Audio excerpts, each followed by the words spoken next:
آه، مساء الخير الأصدقاء الصديقات. من تنغير تنقدم لكم هذه الحلقة الخاصة إلى جانب الصديقين العزيزين السي منار السليمي، السي عبد الرحيم الأستاذ والصديق والأخ، بالإضافة إلى الأستاذ السي عبد الفتاح نعوم الصديق. نلتقي اليوم من تنغير، هذا لايف من تنغير، هذا البلد أو هذه المدينة في المغرب العميق. نحاول أن نعالج اليوم موضوع التعليم. تنشوف بأنه عدد من المتتبعين بداو يلتحقوا بكثافة. طبعا احنا ما غاديش نديروا اليوم لقاء سؤال جواب ولا لقاء صحفي مع محاور، هو لقاء مفتوح. ربما انا الكلمه الاولى نبغي نسمع الاساتذه شنو الراي ديالهم فيما يجري الان في المساله التعليميه، ومع هذه الاحتجاجات الموجوده، ومع هذه المشاكل اللي هي الان تنعيشها في المؤسسات العموميه. يمكن كاين شي مشكل سي عبد الفتاح نعوم. على ما يلتحق بنا السي عبد الفتاح، السي عبد الرحيم مرحبا بك. اهلا سي عمر، كي داير؟ الحمد لله. احنا في تنغير، هذه حلقه من تنغير. قطعنا جبال الاطلس كامله البارح، وكنت انا سائق. كتذكر هذه المساله هذه، السائق بمعنى السائق في الجبال ليلا. وصلنا باش نديروا شي انشطه علميه. انا بدات اليوم، ومادام كاينه دائما تطورات ديال الملف ديال الاساتذه، فقلنا اننا نساهموا بهذه الحلقه هذه. وكنظن بان اخر حدث ناقشوه من الناحيه الدستوريه والقانونيه هو هذه القضيه ديال الاقتطاعات. شفت انا واحد المجموعه ديال الاخوات والاخوه اللي كانوا مضربين تفاجئوا بالعمليه ديال الاقتطاع. انا هنا عندي واحد الراي سي عمر. هذه العمليه ديال الاقتطاع غير دستوريه وغير قانونيه منذ البدايه، ماشي دستوريه وماشي قانونيه. الوزاره خرقت المقتضيات الدستوريه. عندنا في الدستور حق الاضراب كاين، قانون تنظيمي مازال ما كاينش. اذا هنا السؤال، علاش بنى الوزير قرار ديال انه يقطع لهاد الناس هادو اللي هما الاساتذه والاستاذات، يدير لهم هاد الاقتطاع ولا حجه قانونيه تعطيه الصلاحيه ولا الحق يدير هاد المساله؟ وانا نفسر انا دستوريا. كاين فرق بين الحق والحريه. كنهضر انا دستوري. الحق ملي كنقول الحق كنوضع الشروط. حق الإضراب كاين، قانون تنظيم مازال ما كاينش. اذا انا مازال الحكومه مازال ما دارتش الشروط. سي منار، سي عبد الرحيم، تفضل. دابا كاين واحد الملاحظات كثيره، عندنا في التعليقات بانه كاين ليكو، كاين الصدى. تيبان لي خصنا نعاودوا ندخلوا من جديد، لانه تيبان الصدى بزاف. اذا سي عمر، الا سمحتي لي سي عمر، حيدوا غير الصوت من التليفونات. هي لا بلا الصوت، ما يبقاش الصوت يخرج من التليفون. يعني بحال كيف ما داير انا ما كنسمعش دابا من التليفون.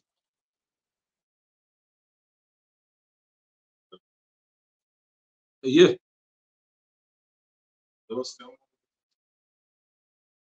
اهلا وسهلا، مرحبا سي. لا ماشي تحيد الصوت انت، هذا حيد انت الصوت من تليفونك، يعني انت ما تسمعش من تليفونك. شوف انا دابا تليفوني ما كيخرجش الصوت. لا راه تنسمعوك. كيفاش ما تيخرج الصوت استاذ مرة؟ استاذ نعوم. لا شوف نقص صوت التليفون واسمع. انا كنسمعك دابا، انا كنسمعك بلا ما نسمعك من التليفون، فهمتيني؟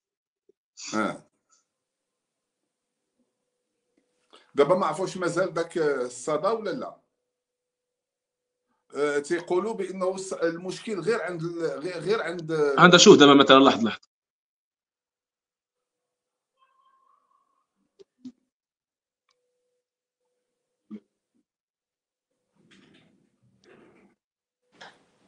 دابا السي عمر دابا مزيان تيبان لي. ما كاينش صدى هكا مزيان، ولكن الصوت مسموع. لا الصوت مسموع. شوف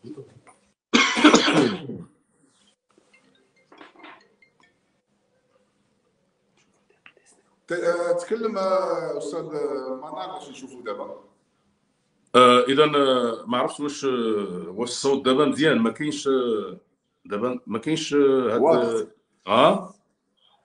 صافي مسموع دابا استاذ منار مزيان. اذا السي عمر رجع من البدايه. انا ربما الاخر حدث متعلق بهذا الملف هذا هو هذه القضيه ديال الاقتطاعات للسيدات والساده الاساتذه. انا الراي ديالي هنا كقانوني ان هذه الاقتطاعات غير دستوريه، خرق للمقتضيات الدستوريه وخرق للمقتضيات القانونيه. انا السؤال كنطرح هنا، علاش بنات الوزاره، علاش بنات هذا القرار هذا، علاش بنا الوزير هذا القرار هذا؟ انا غنعطيك الحجج ديالي. حنا عندنا في الدستور المغربي كاين الحق ديال الاضراب، قانون التنظيمي كنعرفوه مازال كاين عليه النقاش. كاينه واحد المساله في القانون الدستوري اشنا هي الحق. شنو هو؟ ملي كتلقى حق مثلا الاضراب، شنو هو المقصود به؟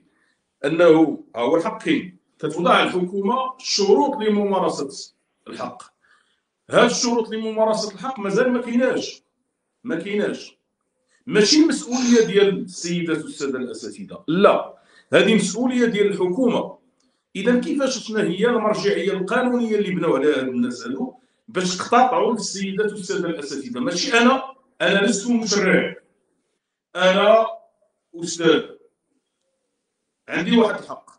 المسؤوليه ديالك انت اللي مازال ما نزلتيش الشروط. اذا غنمارس الحق، راه كاين في الدستور. ملي كدير انت الاقتطاعات اخرقتي المقتضيات الدستوريه. اذا الان الوزير خرق المقتضيات الدستوريه، وهذه المساله خاص عليها نقاش، خاص عليها ترتيبات. كيفاش ان وزاره عندنا دستور في البلاد وعندنا قانون تنظيمي مازال ما خرجش، باقي نقاش عليه، كيفاش ياخذوا هذا القرار؟ ملي كتبني هنا هذا كيتسمى هذا القرار هذا في ما عندوش اساس. اذا خرقتي فيه المقتضيات الدستوريه. هذا الراي ديالي انا الان. وهنا يمكن لاي استاذ انه يمشي مثلا نمشيو للمحكمه هنا الاداريه، ما كاين هذا مارس السلطه على الاساتذه واحد القرار بدون اساس قانوني.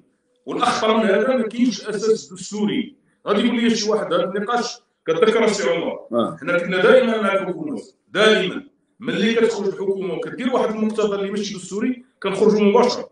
هذا خرق للمقتضيات الدستوريه. الحق في الدستور كاين الحق وكاين الحريه. الحق عنده واحد الاطار تعريف ديال الدستوري ديالو، وهو ان الحكومه كدير لي الشروط. مادام الحكومه ما دارتش لي الشروط حتى الان غنمارس الحق ديالي. انا نهار اللي دير الشروط انا يمكن لها تحسن. اذا هنا راه خرق ديال المقتضيات الدستوريه. قضيه اخرى دابا باقي حنا كنقولوا باقي كنناقشوا نظام اساسي بلا فلوس. ما كاينش في العالم نهائيا. تخرجوا نظام اساسي بلا فلوس وتزيدوا من بعد انكم ديروا اقتطاع للاساتذه. هذا الاستاذ شحال عنده؟ انا دابا كنعرف واحد المجموعه اللي ربما تلقى ليه شي 1000 درهم ولا شي. شنو يدير بها 1000 درهم؟ غيدوز بها شحال خاصو السي عمر؟ خاصو 35 درهم ولا 30 درهم نهار. دابا كنهضروا لانه واش غادير لك الحقوق ملي كيخرق وزير كيخرقوا المقتضيات الدستوريه، خصنا نتصدوا ليها. ولا عندهم شي حجج هاد الوزارات، عطينا الاساس اللي الناس عليه. حنا دابا كنهضروا كاساتذه كمحللين، عطينا الاساس. استاذ منار، دابا عرفتي اش تبني؟ انا نعطيك النعوم يتكلم. دابا عرفتي اش تبني الوزاره؟ تتمشي لواحد القانون ديال الاقتطاع ديال كيتشاقل عليه ومع المرسوم ديال 2000. تتجي تتقول لك بانه راه عندها واحد جوج النصوص قانونيه، وتتبني على واحد المذكره ديال عبد الله بن كيران في 2011 وتتعطينا هذا الاقتطاع. ماشي سي عمر شنو تتنسى بان هذه كلها نصوص قانونيه قبل من 2011. الدستور دابا عندنا دستور، دابا هو اللي خطير. عندنا دستور، حنا عندنا دستور، تكون مذكره ديال عبد الله بن كيران ولا تكون ديال واحد اخر ولا يكون قانون، عندنا دستور. انا هنا اللي بغى يتواجه معايا في الحجج الدستوريه مرحبا، كاين حق. القانون التطبيق مازال ما خرجش، ماشي مسؤوليه ديالي انا، ما حطوش هي الشروط. اذا واش انا الحق ديالي انا هذا الحق ما نمارسوش؟ مارس الحق ديالي انا، اعطيني انت المرجعيه علاش بنيتي. ما عندكش مرجعيه فين تقول لي مذكره ديال كيران ولا مذكره ديال الاخر، لا اساس لها، لانه كنعرفوا المقتضيات. انا كنهضروا في اطار دستوري. نعم، اش بالك في هذا الكاع؟ بعدا تحيه لكم ومن مدينه تنغير ايضا. هذا القضيه هذه انا كنا علقنا عليها تقريبا شي ايام ربما دازت، هي هذيك القضيه ديال يريدون منك ان تكون جائعا ورائعا. يعني رجل التعليم شدو زوينه سجنوا في هذاك الصالير هكاك، في هذيك الاوضاع المزريه اللي كيعيش فيها، خليه في هذاك الوضع كما هو. وإلا ناض احتج باي طريق من طرق الاحتجاج القانونيه، هي يعني في الاحتجاج السلمي قانوني بناء على حق ديالو اللي هو حق ديال الاضراب، اللي هو ابسط يعني طرق الاحتجاج اللي عرفناها دائما. نوض نتا عاقبوا علاش استعمل حقه في الاحتجاج. وهذه بحال ديك القضيه ديال كيجي شي واحد مثلا معسر في انه يخلص واحد الفاتوره، هو ما عندوش باش يخلص، باش كتعاقبوا انت دير عليه غرامه. هو ما عندوش باش يخلص الاولى، دير عليه غرامه انت زيدوا الثانيه. يعني هذه كتحل، كتزيد طين بله، كتزيد تحل المشكل بمشكل. هذه طريقه ماشي طريقه حل ديال المشكل. يعني كنعرفوا الاساسيات ديال السياسات العموميه. نظن انه السي شكيب بن موسى المفروض يكون كيعرف هادشي، انه السياسات العموميه هي شنو هي في الاصل؟ اصلها شنو هو المشاكل. كاين مشكل خاصك تقلب على سله ديال الحلول الممكنه وتختار لهم الحل المناسب. واش هذا حل مناسب؟ انك تواجههم عوض تجي تقلب معهم على الاقل ابسط حل ربما الان يقدر يكون على الاقل حوار، نقاش في افق تطوير شي حاجه اللي ممكن تجي في المدى المنظور تلقى توافقات. كاين امور اللي هي قانونيه اللي في يعني تكلمنا عليها يعني اللي هي الحق ديالهم ديك 2500 درهم اللي خصها تزادهم في الصالير. هو ملي تيخرجوا يحتجوا تيقول لهم لا، الزيادات الماليه ما كايناش في القانون التنظيمي. والعقوبات يعني كتدخل القانون التنظيمي اللي يعجبك وتخرج اللي يعجبك، ثم انت كتكلم بهذه اللغه ديال انه غادي تجي تتعامل مع رجال التعليم بمنطق ديال هذه عمليه عقاب على استعمال الحق في الاحتجاج على واحد القانون اللي هو اصلا غلط، مبني على غلط. يعني هو غلط مرتكب على مجموعه ديال الاغلاط، والاغلاط اللي بانت كاع بالضبط في ديك المشكله ديال فصل التكوين على التوظيف، وهذيك الكارثه ديال الاساتذه يعني الذين فرض عليهم التعاقد. بمعنى اصلا انت عندك القطاع فيه قسم اساسي ولا مهم من الموارد البشريه عندها مشكل في وضعيتها المهنيه، عندها مشكل في وضعيتها القانونيه، ما مسوياش لها وضعيتها القانونيه كما ينبغي. عوض تحل هذه المشاكل تحلهم بالاقتطاع في وقت كلشي تيتكلم على غلاء الاسعار، كلشي تيتكلم على الظروف ديال كتكلموا على الطبقه الوسطى واهميه الحفاظ على الطبقه الوسطى ودعم الطبقه الوسطى ودعم قدرات الطبقه الوسطى. تجي انت الاهم في اللي هي الطليعه ديال الطبقه الوسطى اللي هو رجال التعليم. دائما الطبقه الوسطى ما يمكنش شي طبقه وسطى في شي مجتمع ممكن تنهض او تقوم بمهامها المجتمعيه ولا التاريخيه الا ما كانوش رجال التعليم مزيان، عايشين مزيان، واكلين مزيان، وضعهم الاجتماعي مزيان، مستقرين. ماشي انت كتجي عند رجل التعليم 4800 درهم يعني او ما يقرب من 5000 درهم وهو عنده تبعات لا حصر لها، اسره والتزامات، وكاين اللي كيصرف حتى على والديه من هذاك المبلغ البسيط اللي هي قشريه، وعنده حق قانوني اللي انت التزمتي به انك تزيدو، عنده حق خاصو يتزادوا. بعدا عاد نهضروا عاد نتكلموا على اي حاجه اخرى. انا ديما ملي نتكلم على هذا الموضوع ديال رجال التعليم اي اول حاجه خاصها تكون مباشره هي الزياده في هذاك الاجر، ثم بعد ذلك نتكلموا على اي حاجه اخرى. حيت كاينه ملفات اخرى دابا بهذه الطريقه اللي كيدير السي شاكي بن موسى بحال كيهربنا وكيأجل لنا نقاشات اللي هي مهمه في التعليم. قضيه التعليم راه فيها ثلاثه ديال الحوايج، راه كنتكلموا فيها على الموارد البشريه. المورد البشري خصنا نأهلوه نعيشوا مزيان، ياكل مزيان، يلبس مزيان، يكون عايش في وضع مستقر باش يدير مهامه. ما يمكنش نتايا عمليه تعليميه اللي 90% فيها يعني افعال نفسيه او مطلوبه تنتج شروط نفسيه، كتصيفط لها انت واحد الانسان، واحد المورد بشري اللي محطمه نفسيا. هذا لا يعقل. ثم من ناحيه اخرى لا نكمل هذه القضيه السي عمر. عندك هذه المساله هذه ديال المورد البشري، عاد كندوزو لواحد المستوى اخر اللي هو مهم، البنيه التحتيه، اللي هو مهم جدا ايضا وباقي مؤجل. دابا مع السيد الوزير نبقاو حنا معاه في النقطه الاولى ديال المورد البشري، حيت لا عندك كما كيقولوا من وراء هيروشيما وناغازاكي، ملي وقعت ديك القنبله ديال هيروشيما وناغازاكي، النهار الثاني كانوا المعلمين مع التلاميذ كيقريهم. عندك المعلم كاين، عندك المتعلم كاين، اذا في اي بلاصه ممكن تقري. وين كاين؟ خاص المعلم يكون كاين. دابا انت المعلم كتجهز عليه، كطحن فيه المكان اللي هو يعني اللي كنتكلموا على التجهيزات ولا كنتكلموا على اللوجيستيك، كنعرفوا المدارس العموميه كي دايره. ثم المستوى الاخر اللي باقي ياجلوه بهذه الطريقه، يعني الوزير كيهربنا على مساله اللي هي حاسمه مهمه، هي المناهج.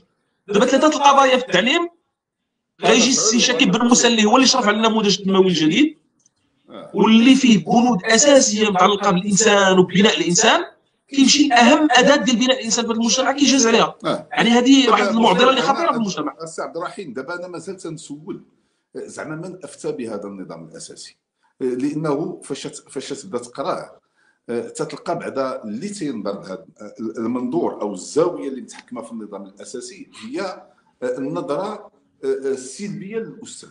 هذا الاستاذ خصنا نديروا له العقاب، هذا الاستاذ خصنا نديروا له الدزيار، هذا الاستاذ خصنا نخليوه في الغموض، هذا الاستاذ ما نقولوش شنو ساعات العمل ديالكم تسناو تيجي قرار على شقنا.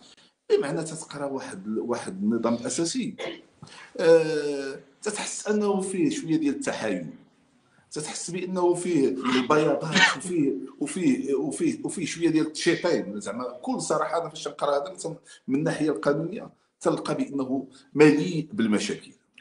سي عمر، هذا راه الوزير اللي دار النموذج التنموي مؤسف، وحنا عندنا المرجعيات ديال الخطاب الملكي، والخطاب الملكي كيعتبر التعليم قطاع استراتيجي. واش قطاع استراتيجي توقع ليه هذه الحاله هذه؟ واش قطاع استراتيجي تعامل معاه الوزاره بهذه الطريقه؟ حنا عندنا المرجعيه ديالنا هي الخطابات الملكيه، ورجع معايا الخطابات الملكيه على التعليم واحد الاهميه كبيره اللي كيعطيها جلاله الملك للتعليم. دابا حكومه، خلي حكومه، ما نهضروش على حكومه الان، نبقاو في الوزير. واش وزير نظام اساسي واسي عمر نقل الي وربما هادشي تنشر بان المديرين وما طالعوش على النظام الاساسي وما شافوش تخرج النظام الاساسي نزل وقالوا لي ندافعوا عليه. كيفاش ندافع عليه؟ مثلا انا مدير لم اشرك، وانا اللي عندي علاقه بالقطاع، انا اللي كنسير القطاع، انا اللي قريب، وتجي تقول لي دافع عليه وانا ما فاهموش اصلا. خرجوا كيدافعوا ما عندهم ما يديروا هنايا. معلومات انه تمت صياغته من طرف مستشارين السي عمر بديتيني انا لواحد القطاع، مثلا غدا غديني انا للقطاع ديال الجيش، مثلا انا عمر سليمي استاذ غدا غديني القطاع ديال الجيش. واش غنخرج واش غنهضر مع المهندسين على ديال القنطره هنا ما نديرهاش؟ ما يمكنش. راه يمكن انني كنهضر مع الوزير كنعطيه شي امور اللي حداه، ولكن التعليم هذا القطاع كيعرفوا الناس اللي قراب ليه. راه كاين مثلا المديرين اللي مدوزين القسم. هذه حوايج هنا نبقاو في هذه النقطه هذه. علاش ما كاينش نظام اساسي في العالم اللي كدوزي بلا فلوس؟ دابا هادو ما يمكنش. واش انا نمشي بها الخلعه اش ندير بها؟ ما يمكنش. واش كاين شي واحد كدوز ليه واحد الوضعيه وتقول له صافي بقى في الوضعيه ديالك ما ندوز واحد النظام اساسي؟ منطقيا ما كايناش. ترى كاين تحفيز سي عمر، كاين تحفيز. نهضروا هنا كاساتذه جامعيين دازنا هذا الشيء ديالنا، ولكن داز مهما كانت الخلافات دازت معاه مقتضيات اللي هي ماليه. وما يمكنش هاد الناس هادو بوحدهم دوز نظام اساسي وما دوزش مع الهضره بمنطق. حنا شكون مول هذا الفتوى هذا؟ نزيدوا واحد القضيه اخرى، هاد القضيه ديال استطاعه السي عمر، وانتم عاد جلستوا مع النقابات وعاد باغيين تفاوضوا ودابا كاينين المفاوضات مع النقابات، وتم على حسب المعلومات اللي خرجت ان هذا النظام الاساسي يمكن يتعاد فيه النظر وغيره. دابا حنا علاش هذه الصوره كتعطى لهذا الاستاذ بهذه الطريقه؟ علاش هذه الصوره كتعطى لهذا الاستاذ بهذه الطريقه؟ انت راه الاستاذ راه قطاع استراتيجي، خصهم يعرفوا هذه القضيه وما كايناش معايا باقي نظامين على النظام الاساسي. كيجيو اقتطاعات او صاحبي ما يمكنش، لا ما كاينش وشوف ما يمكنش صاحبي، ما يمكنش. وفي المفاوضات باقي في المفاوضات كي غدير. ودابا هنا المشكل، دابا المشكل حنا باقي في القطاع. دابا هذا المشكل اللي اكثر عن الحكومه كامله باش ما نشوف باش ما نظنوش حنا الحكومه كامله، خليونا في الوزاره. هذا اللي اكثر عن الحكومه كامله. رئيس الحكومه ملي خدا القرار هنا، خدا الميل. عاوتاني اخي عبد الرحيم، كاين عاوتاني تعليق على انه تعليقات بزاف على ليكو، على الصدى. ما فهمتش انا شنو هي اذا خاص واحد الطريقه ملي نكونوا نهضروا، ملي يكون يهضر واحد خاص الميكرو يتسد ديال الفريق. واش خصنا نسدو؟ انا سديت الميكرو ولكن مع ذلك لا دابا ربما شوف دابا كنظن دابا ما غيكونش. انا سديت هذا ديالي، دابا ما غيكونش. كلمه السي عبد الرحيم. اذا قلت لك السي عمر، دابا نشوفوا حنا قدامنا المشهد ديال الحكومه الان. رئيس الحكومه كياخذ الملف، وكنعرفوا ملي كياخذ رئيس الحكومه هنا الملف، هو بمعنى هنا بان بان الوزير عنده صعوبات. هو خدا الملف، والملف خداه رئيس الحكومه، وغيكون اجتماع مع النقابات وغادي يبدا واحد الحوار. معنى هذا ان النظام الاساسي فيه خلل. كيجي المشكل ديال الاقتطاعات. هاد النقابات كيفاش غتمشي تفاوض معاك؟ غتضعف النقابات وفي نفس الوقت كتزيد الوضعيه ديال الاستاذ اكثر. بمعنى دابا الفقر ديال الاستاذ في هذا الشهر هذا، الفقر ديالو. تخيل معايا دابا استاذ انا مني انا وجبد كنكون داير واحد الحق ديالي دستوري، حتى كنجي كنلقى الاقتطاعات. كي غادي ندير؟ يلا عطيني دابا كي غندير. وحنا كنعرفوا الوضعيه ديال النساء ورجال التعليم كي داير. باقي كنطالب حتى ما غنلقى والو. ودابا شكون مول هذا القرار؟ شكون مول هذا القرار؟ بصراحه شكون مول هذا القرار؟ دابا هذا السي عبد الرحيم، عرفتي شنو تيوقع هنا؟ دابا تيمشيو لواحد داك الحل اللي ديال الكساله. الحل ديال الكساله شنو هو انه نديروا الاقتطاعات، نهلكوا بالاقتطاعات الاساسيه، ومن بعد غادي يحبس لهم غيعياو بالاقتطاعات. اذا السي عمر هادو ما كيعرفوش الاساتذه، ما عندهمش التاريخ ديال الاساتذه، ما عندهمش التاريخ ديال التعليم، ما كيعرفوش هاد الامور هذه. وهذه صعيبه. غنقرا لك من الناحيه الامنيه، صعيبه هذه القضيه، صعيبه بزاف. شوف اللي يجي للقطاع يعرف التاريخ ديال التعليم، ويكون عارف التعليم، عارف القضايا ديالو. ودابا حنا بدينا باقي دابا عامين والناس ساكتين.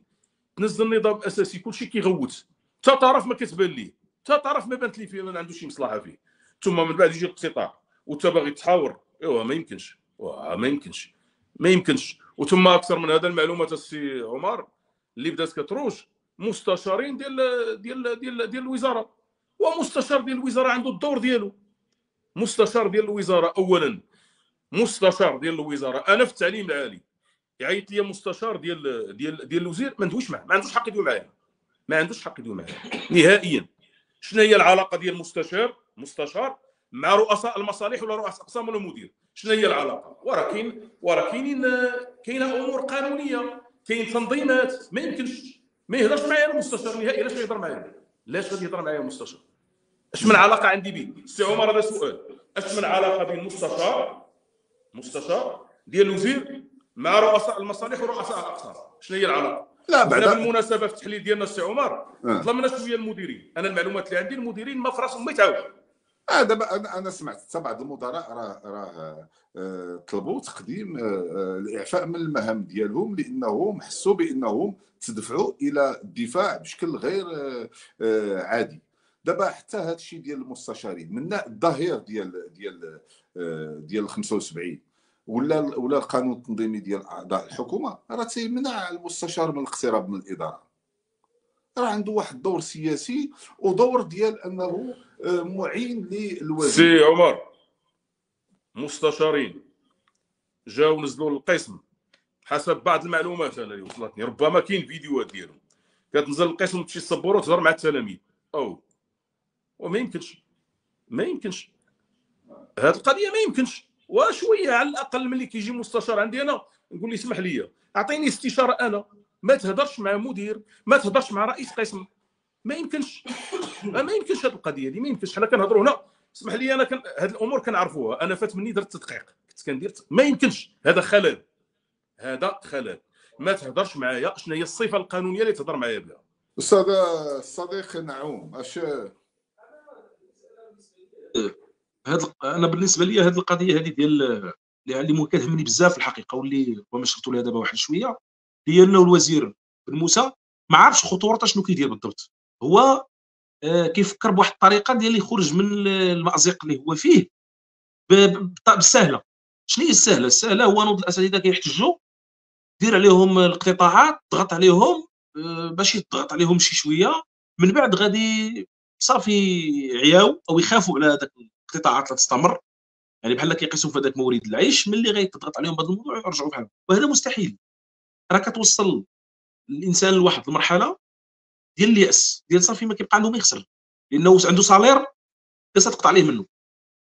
هو عنده مشكل معاك في قانون بغيتي ديرو غيجهز ليه على حياته وحياه يعني على مستقبل ولادو، على يعني حتى يتقاعد وحتى يعني غتجهز عليه صافي. ملي كيعترض لك على واحد المجموعه ديال النقاط، خارج كيحتج واستعمل واحد الطريقه معينه، جدا درتي ليه الاقتطاع، اذا انت كتفكر بالطريقه ديال شحال اللي كتضغط عليه يمشي، ولا كتنسى انك راك ما كتلعبش بوحدك في التيران. كاينين ناس اخرين، اطراف اخرين كيتسناو بحال هذا الشيء، لان عوامل الانفجار كتصنع نعمس. ترى ماشي جالس كتدبر مشكل بمنطق سياسات عموميه. وانا نقول مثلا هو الخلفيه ديال السي جاكي بن موسى تكنوقراطي، يعني رجل ديال يعني ما كيفكرش بطريقه سياسيه ولا بمنطق ديال العوامل الاخرى ديال الفعل السياسي اللي كتدخل على الخط ديال الايديولوجيات والمشاريع السياسيه، ما كيفكرش بهذه الطريقه. ولكن المفروض انه اللي كيشوروا عليه بحال هذه يعني الافعال ولا بحال هذه الاجراءات ينبهوا، لانه راه كيتكلم على واحد القطاع اللي من اكثر القطاعات اللي عندها فعل نقابي كان عبر تاريخ المغرب. عندها فعل نقابي نيت، راه كتقدر تحدث واحد يعني عوامل الانفجار حقيقيه. ايضا من اكثر القطاعات اللي المورد البشري ديالها مخترق من توجهات سياسيه وايديولوجيه كلنا كنعرفوها، وعندها نوايا مبيته كاع للمغرب ككل. فانت كتكلم على واحد الوزير كيصنع في عوامل الانفجار بيديه، هو ظنا منه انه غيضغط على الناس وغادي يخرجوا. راه حتى ذاك الاستاذ اللي كتقدر تلقاه ممسيس ما مقدلج، عنده الصالير ديالو، عنده كذا، بمجرد كتقيسوا في الحقوق ديالو وكتوصلوا للحاله ديال الجوع، ما كيبقاش رائع، ما غيبقاش جائع ورائع، غادي يبدا يقلب على عنوان للاحتجاج ولا للاشتباك ولا للاصطدام. والعنوان موجود، كاينين الناس كيشتغلوا على هذا الشيء. فبالتالي هذا السيد ما كيفكرش بطريقه ديال المآلات ولا السيناريوهات الاخطر اللي ممكن يدير لهم المساله. هذا الموضوع ديال التعليم بالمناسبه راه في اكثر من محطه انفجرت المشكله ديال رجال التعليم، في اكثر من محطه انفجرت، وبعض المرات كتوصلت لواحد الوقيته حتى ولات يعني ترند في الاعلام العالمي، ولينا الاعلام العالمي كله تيتكلم لينا على كيفاش طريقه التعامل ديال الوزاره مع الاساتذه، الاجازه على حقوقهم، المجموعه ديال الامور كتعلق يعني بالصالير، ايضا الطرد اللي هو ممكن بحال دوك الناس مساكن دابا الاساتذه اللي هما في وضعيه يعني تعاقد، اللي هو يعني مصيره في الهواء، حتى مصيره المهني في الهواء. في النهايه هو بحاله بحال اي اليه من الاليات اللي كتستعملهم الاكاديميه، ماشي شي موظف اللي هو عنده وضع قانوني سليم منضبط وهذا. فكتحطوا في جميع عوامل الانفجار، وملي كيحتاج مجرد احتجاج تتعامل معه بهذه الطريقه وتصمون الاذان. يعني حتى ديك الطريقه داك الحوار داروه مع النقابات راه ما حوار ما والو، حوار ديال املاءات قبلوها ما قبلتوهاش، عاودوا راسكم ضربوا راسكم مرحبا. هذا ماشي حوار، هذه ماشي طريقه الحوار، بمعنى هذه ما فيهاش الحس السياسه. اللي كتعامل مع النقابات خاصك تتعامل معاهم بواحد المنطق اللي تحاول تكون شويه التنازلات، شويه ديال يعني جداول الاعمال على الاقل.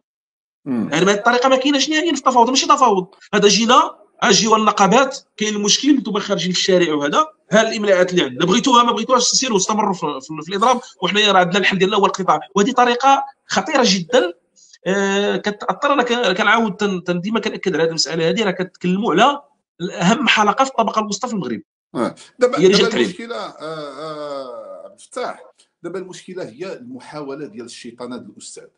تماما هذا مشكل. دابا انت تاخذ قرار سيء وتتشيطن ردود الفعل على القرار السيء. دابا حتى النظام الاساسي وفق الحوار اللي حضر له رئيس الحكومه تيقول بان هذا النظام الاساسي خصو يتعاود يتجود، بمعنى انه ليس جيدا. وانت تترمي وفي النهايه سي عمر تترمي على الاستاذ بانه راه يقري، راه هاد الكائنات سي عمر الا سمحت لي دقيقه واحده هاد النقطه. سي عمر اخطر شيء هو اللي قلتي، عبد الفتاح، اخطر شيء هو هذه القضيه ديال الشيطنه ديال الاستاذ. هذا الشيء اللي قلتي اخطر شيء. كتنوض كترمي كل شيء على الاستاذ بانه راه ما باغيش يقري وكذا. اش عطيتيني انا استاذ، اش عطيتيني؟ دابا كنهضروا على الاساتذه اللي هما مفروض عليهم التعاقد. واش انا باقي عندي الصالير ديالي كيجيني من المعدات؟ كيفاش بغيتيني نخدم انا؟ كيفاش بغيتيني نخدم؟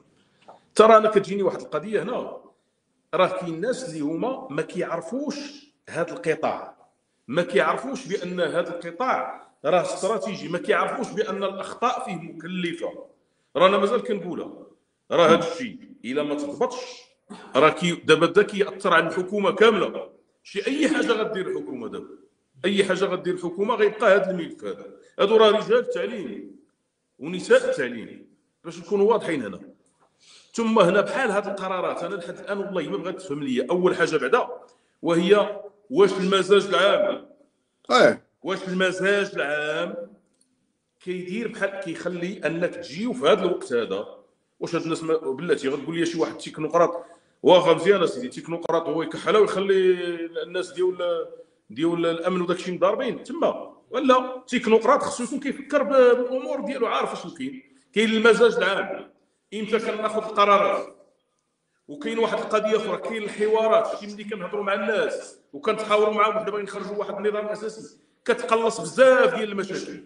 تتحاور مع الناس وشرح لهم وهضر معاهم وهضر بهذا اللهجه ديالنا حنا، هذه الهضره باش كنهضروا حنا. جيب هاد الناس ديال التعليم، جيب النقابات ويحسوا الناس بانهم كاينه مفاوضات وحنا غاديين، وكنعطيو وعود كنقولوا ودي هانا اليوم غنوصلوا لهذه النتيجه. شحال هاد الاساتذه كانوا كيطلبوا شحال؟ انت السي عمر حنا غنهضروا ماشي ما غندافعوش، ولكن حنا خرج لنا نظام، خرج لنا حنا نظام ديالنا حنا. ولكن ملي خرج رغم انه الناس كانوا كيطالبوا واحد الزياده كبيره. شحال زادنا حنا؟ قال لك 3000 درهم وغنزيدوها كل عام 3 سنين كل عام. واش دوا الاساتذه؟ لا والو. اذا هذا مال هاد الناس. علاش هاد الاستاذ اللي كيدير واحد الخدمه كنسميها انا استراتيجيه، وراه كيدخل عنده الدري في الاول وما كيعرف يكتب ما والو، كيعلم وراه. هذا هو العمل الاستراتيجي.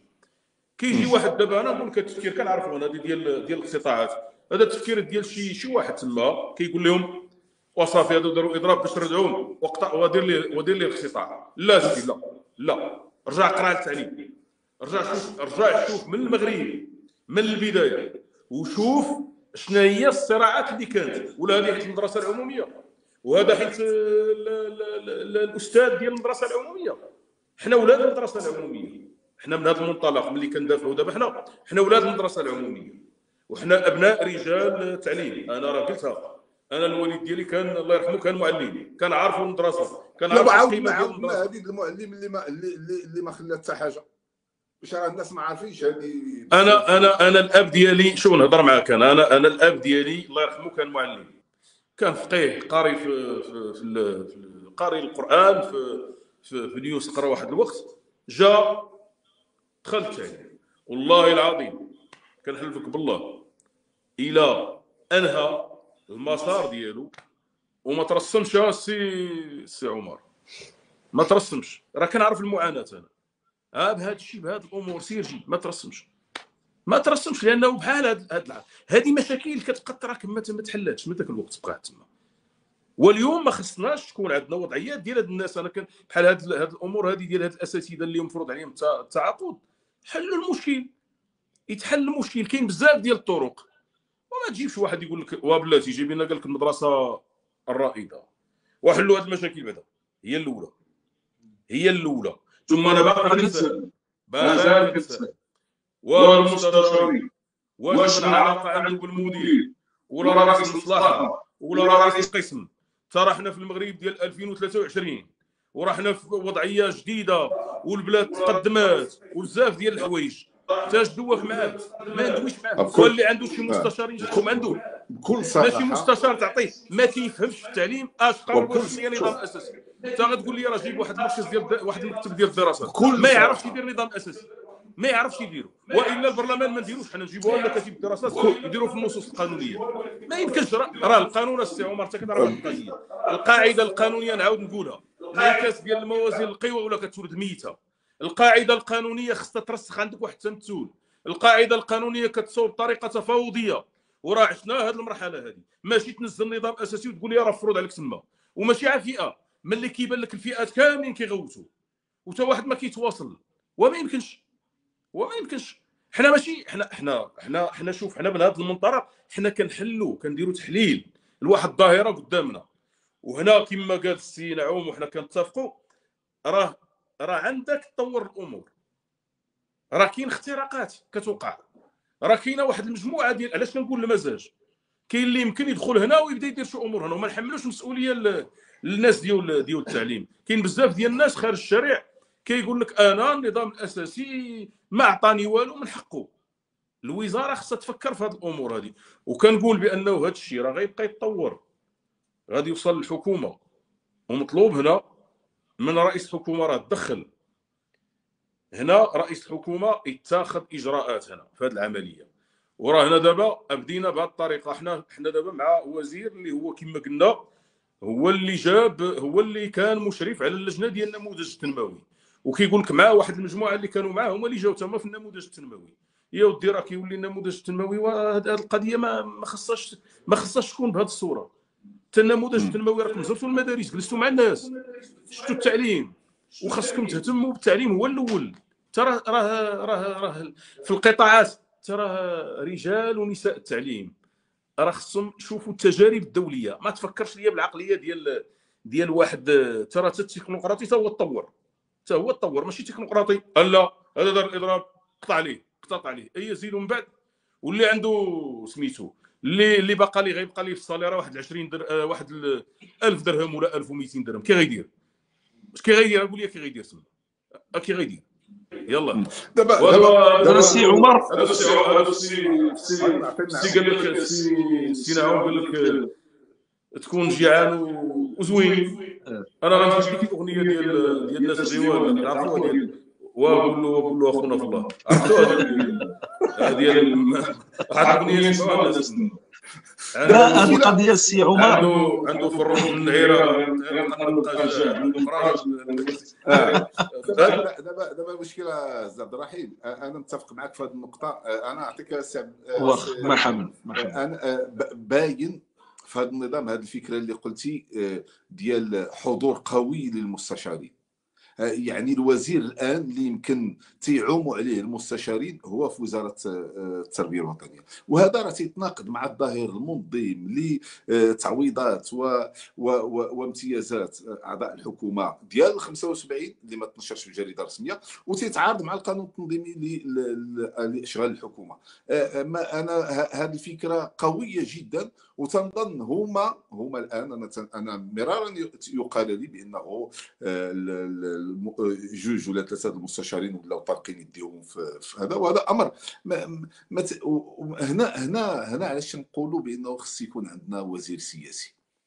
في بعض الاحيان وزير سياسي وعلى الاقل تتكون عنده واحد شويه ديال الفرانات.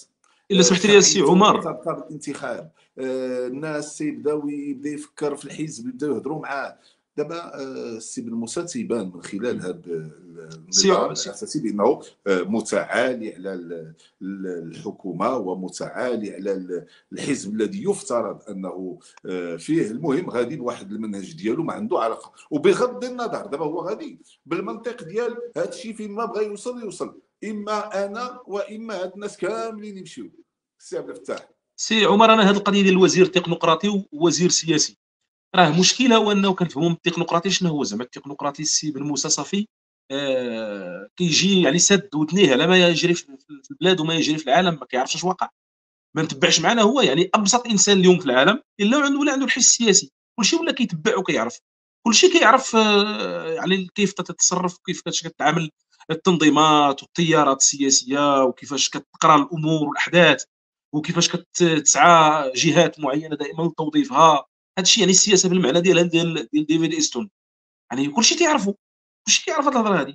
فما يمكنش سفير يعني عفوا وزير ها هو تكنوقراط وكان سفير وكان وزير داخليه وعنده واحد التجربه في الدوله، رجل دوله، بمعنى ما يمكنش. شنو هي الدوله؟ الدوله هي السياسه. التكنوقراط زعما ما كيعرفش السياسه، ما كيعرفش دواليب السياسه، هذا كيعرف. هو ماشي المشكل عنده هو انه عنده فقر وشح حلول في التفكير في الابداع، هذا هو المشكل. ومحاط بناس ما كيفكروش، ما كيشوروش عليه، وهي نفس المشكل اللي كانت طرحت مع وهبي. يعني كيفكروا بواحد الطريقه اللي هي محدوده جدا، والناس اللي كيشوروا عليه واللي محيطين به كيفكروا معاه بنفس الطريقه، فكيجيو يديروا بحال باللارج بسولدو كيعميه. يعني كيديروا كيعالجوا المشكل بمشكل، ما تيعالجوش المشكل بحل، تيقلبوش على الحل. وهذه القضيه ديال الشيطانه ديال رجل التعليم. دابا من فوق ديك المساله ديال الشيطانه، بمعنى راه الى رجل التعليم ناض كيحتج ودار الاضراب ودار هذا، راه الشيطان راه باغي يدير البلبله. دابا انت تجي تجهز عليه، تاخذ قرارات فوقيه احاديه الجانب بدون ما تشاور معاه، بدون ما حتى شي حاجه، بدون ما دير تدبير ديمقراطي للقطاع، هذا يعتبر عادي جدا. وزير في حكومه، هذا الوزير في حكومه في واحد البلد اللي خدات عندها الاختيار الديمقراطي، احد الثوابت ديال المغرب ايضا، لانه كنقولوا عندنا ثلاثه ثوابت ديال المغرب: الله، الوطن، الملك. وعندنا الاختيار الديمقراطي اللي الضامن ديالو هو جلاله الملك. فبالتالي عندنا واحد الاختيار ديمقراطي كاين في البلاد، خاص الوزير يخدم معنا في الاختيار الديمقراطي، بمعنى ما ينتجش قرار احادي فوقي، ينتج قرار بالتشاور بالتفاعل، ماشي بصم الاذان. هذه مساله مهمه جدا باش تجي انت تقول عليه رجل التعليم لانه كيحتج. فبالتالي راه شيطان يريد احداث البلبله وغير. شنو الرجل عندك المنطق ديال شبع خبز وذاك المنطق ديال شنو السيد دابا ماشي شبع الخبز، خارج كيحتج ودير اضراب لانه ما شبعش خبز. يعني هذا المنطق ما بقاش راكب، ما راكبش مع هذه الفئه اصلا. فبالتالي ملي كتجي تشيطنو كتضرب في واحد الحاجه مهمه جدا متعلقه اساسا بالاختيار الديمقراطي ديال المغرب. راه كنتكلموا على واحد الفئه اللي هي الفئه المثقفه، الطليعه المثقفه ديال الطبقه الوسطى، هما رجال التعليم. راه رجال التعليم هذو اللي تنتكلموا عليهم الان، بعد رجال التعليم ديال الاسلاك يعني الابتدائيه والاعداديه والثانويه، او الثانوي بشقيه، الثانوي الاعدادي والثانوي التاهيلي. هاد الاساتذه هادو راهم هما الرافد الاساسي ديال المؤسسات الحزبيه في المغرب، هما الرافد الاساسي ديال العمل النقابي في المغرب، هما البلاد، هما السياسه في المغرب، هما الرافد الاساسي ديال الثقافه والمعرفه في يعني كتكلم على واحد الركن اساسي جي كتضربوا انت في مصالحه الاقتصاديه والاجتماعيه، اذا كتعطلوا كتلهيه على انه يقوم بادواره الحقيقيه. من ناحيه يعني حتى الدور ديال رجل التعليم في المدرسه، الدور ديال رجل التعليم في المدرسه ملي كتجي انت مكبلو بمجموعه ديال التعقيدات والمشاكل. كنعرفوا الظروف فاش كيخدموا رجال التعليم، راه تيخدموا في ظروف صعبه جدا، الاكتظاظ، المشاكل يعني ما لا حصر لها. جيت حتى المستوى الشخصي ضربوا فيه، وملي يجي ينوض يحتاج تتعامل معه بهذه الطريقه وتشيطنوا تعتبروا انه راه هو الشيطان، هذه مساله غير صحيحه بالمطلق. فبالتالي كاين واحد المجموعه ديال الامور اللي كيتم التعامل بها مع هذه الفئه اللي خاص اعاده النظر فيها. كنظن انا قبل حتى من اعاده النظر في القانون التنظيمي، لانه مشكله في القانون كيف ما قال السي منار. كنتكلموا على القاعده القانونيه كتخلق لك تمثل، والقاعده القانونيه ايضا خاص كتجي من تمثل، هي اساسا كتجي من تمثل، كتجي من القيم، من ثقافه، لانه ما كتنتجش القاعده القانونيه الا بناء ذاك صانع القاعده القانونيه ولا صانع التشريع ولا بشكل عام ولا صانع القانون بشكل عام، راه كينطلق من واحد النظره معينه ديال يعني الصانع المجتمع علاقته به كي دايره، كيصنع عليه قوانين تتماشى. كنقننوا للمغرب تنقننوش لشي دوله اخرى. يعني بالتالي خاصك تشوف اساسا الفئه اللي كتقنن لها كيفاش دايره، تحترمها. لا يعقل انه انت وزير كتدبر هذا القطاع وغادي تمشي بحالك، ما غاديش تجي انت مثلا تقلب على القطاع، تشوف المشاكل اللي هي موروثه ما تعالجهاش وتصنع مشاكل اخرى وتخليها وتزيد. هذا هو المعضله اللي عندنا في التعليم. راه حتى ملي كنكتب هذاك محمد عبد الجابري الله يرحمه، ذاك الكتاب ديالو ديال الاضواء على مشكل التعليم في المغرب، راه شنو هي الخلاصه ديالو؟ سنوات ديال التراكم. هو كتب هذاك الكتاب راه في الثمانينات كنظن في بدايه التسعينيات. فبالتالي تراكم. كيجي وزير كيدير مجموعه ديال القوانين والمراسيم ولا هذا اللي كدير كوارث كتبقى. كيجي وزير اخر ما كيعالجش المشاكل ديال السابق ديالو، كيدير مشاكل اخرين وكيمشي. الضحيه في شكون كاين في الضحيه في الاخر؟ الضحيه في الاخر الاستاذ ملي كيكون الضحيه اساسا التلميذ كيولي ضحيه بالنتيجه. انا كنقولوا ديما الضحيه هو التلميذ، راه ملي كيولي الاستاذ ضحيه التلميذ هو كيولي ضحيه، بمعنى المدرسه العموميه كتولي ضحيه. وواحد نسيت واحد القضيه مهمه السي عمر، ما كنهضروش كاع، راه كنتكلموا على الفئه ديال دابا الاساتذه اللي هما عندهم صفه موظف عمومي اللي هما كينتميو للقانون القديم، والاساتذه اللي ما عندهمش صفه موظف عمومي اللي هما الاساتذه اللي تفرض عليهم التعاقد. وكنسى واحد الفئه اللي ما عندهاش حتى القدره تحتج اصلا، الا بغى يحتج ويدير اضراب ما عندوش القدره. الاساتذه ديال التعليم الخاص يدير اضراب يجري عليه المشغل، هذاك ما عندوش كاع اصلا مسكين حتى القدره على انه يدير اضراب او يحتج. الا دار العمل النقابي وجا يحتج ودار كذا يجري عليه المشغل غد ليه واقف ليه في الباب صافي سالينا. فكنتكلموا على منظومه ديال الاستاذ اللي هي كيتضرب في الصميم، ومادام كنضربوا في الصميم راه كتضرب العمليه التعليميه كلها في مقتل التي تدار، كلها خاصها تدار في واحد البيئه قيميه ونفسيه سليمه. دابا استاذ عبد الرحيم، دابا شوف انا بعدا عندي واحد النقطه دائما انا كنت صحفي وتنعرفها كيفاش تخدم. دابا شنو تيولي المشكل فاش يدير شي مسؤول شي قرار ما فيه ما يتجمع، اش يولي يقول لك؟ تيولي يقول جوج الهضرات. الهضره الاولى ان الا تراجعنا هذا راه مس بهيبه الدوله. مرسوم دابا تيرد مرسوم عادي تيدوز كل خميس في مجلس حكومه تيردوا هيبه الدوله. وقع لنا هذا في عدد من المراسم في الحكومات اللي دازوا، كنا دائما تنتقدوا شي مرسوم تيبقى عليك لا. والنقطه الثانيه اش يقول لك؟ هناك توظيف من جهات من طرف هذا على هذا. تيبدا واحد الاسلوب تتحس بانه ما عنده حتى معنى. دابا ما بقاش شي معنى تقول بانه لا شي وحدين غادي يستغلوا. انت السي بالموسى اللي عطيتي الناس يستغلوا، انت السي بالموسى اللي عطيتي المدرسات تشل. بكل صراحه خص الناس يفهموها بانه السي بالموسى انت قراراتك اللي ما قابليناش لا النقابات لا الفئات ديال كل الفئات، لانه تنساو بانه واحد القضيه لاول مره في تاريخ المغرب جميع الفئات التعليميه تحتج بنوع من الاتحاد. هناك اجماع على الاحتجاج على نص، كاين تحالف موضوعي الان مع كل الفئات، وبالتالي ماشي هي الاحتجاجات العاديه اللي كانت شحال هذه ديال التعاقد غير فئات التعاقد. دابا كل بما فيهم حتى رؤساء المصالح والاقسام ديال المديريات الاقليميه. اذا كل اجمع على ان هذا النص ما ثانيا انه الاول لقاء اللي دار رئيس الحكومه مع النقابات بان بانه النص فيه مشاكل، وبالتالي انت منين وصلتي لهذه الخلاصه النص فيه المشاكل، يعني انك ما خصكش تختطع الناس ما دام الخلاصه وصلتوا بانه راه فيه مشاكل. علاش غتختطع؟ والنقطه الاخرى ونعطي لعبد الرحيم يهضر، وهي دابا انا راه لحد الان مازال اتساءل كيفاش كاين مشاريع كبيره دخلهم الدوله. جلاله الملك فتح هذا الشيء ديال ورش الاسره والاوراش ديال الحمايه الاجتماعيه اللي تيتنزلوا بتوجيهات ملكيه في الدعم ديال الاسر في السكنه في الحمايه في التامين الصحي والتغطيه الصحيه في كذا، وتجي انت وتدير واحد ترياب الحفله كلها تتريبها وتضرب هاد المشاريع كلهم، وتولي المشروع اللي طالع في النقاش العمومي هو هذا الشيء دابا الاساتذه والنظام الاساسي ديال الاساتذه. راه يعني خصك تكون مغامر بزاف باش تضرب كل هاد الحوايج الزوينه وتطلع للراي العام. تزيدوا الراي العام راه هو دابا المزاج ديالو معكر مع هادشي ديال غزه ومع هادشي ديال التضخم، وغتزيد له نتايا مشكل كبير اللي هو ديال 300,000 اسره ديال الاساتذه ورجال التعليم. شوف والله السي عمر الا ملي كتبقى تامل في هذا الشيء هذا كتقول دابا هاد الناس واش جايبين الخبار ولا ما جايبينش الخبار. ملي قلت انا المزاج تشوفوا قدامكم، شوفوا بزاف ديال الحوايج، عاد خذ القرار. وانت خديتوا القرار الاول ها هو منوض صداع كما قلتي، جميع الفئات كتغوت، وهنا كنوقف وبلاتي وما يمكنش ماشي على فئه وحده كلشي كيغوت. وتزيد ثاني وتقول داروا الاضراب اختط عليهم، وما يمكنش يكون سير بهذه الطريقه، ما يمكنش نهائيا. ما يمكنش نهائيا.